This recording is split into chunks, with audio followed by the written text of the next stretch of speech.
Thank you for joining us as we discuss another intriguing halachic question that comes from the Sefer Parnasik Halacha, published by the Orthodox Jewish Chamber of Commerce under the leadership of Rabbi Duvi Honig. So this is a pretty common scenario. Someone has a leak in their house, the pipes are leaking, and people get desperate when that happens, and it can cause a lot of damage. So they call up a plumber, and instead of reaching the plumber, they reach a voicemail. They leave a message describing the problem. They hang up the phone. They dial another plumber. Of course, let your fingers do the walking in the yellow pages. So there are many plumbers there. You call another plumber. Again, you reach the voicemail. You call a third plumber. He picks up the phone.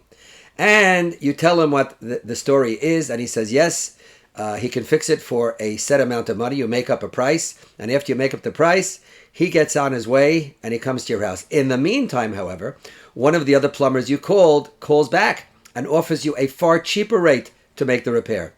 Are you allowed to cancel on the plumber that you hired, that you ordered?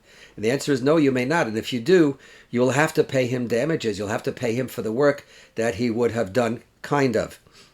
Unless there are two conditions present. Number one is if he finds an immediate replacement for the work that you had ordered, meaning he's able to go to someone else and he gets pretty much the same price, then you would not be obligated to pay him. Or if it was an ones on your part, not that you just were trying to save money, but there was an ones, I don't know what that would constitute, but would have to come up with a scenario which would be considered an ones, then you also do not have to pay him.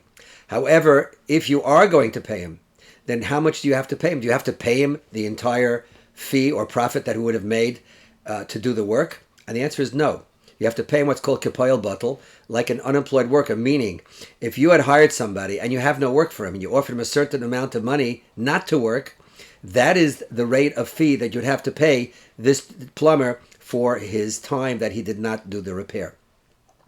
With this shaila and all the other shailas that we discuss here, please do not use this discussion as a psak halacha.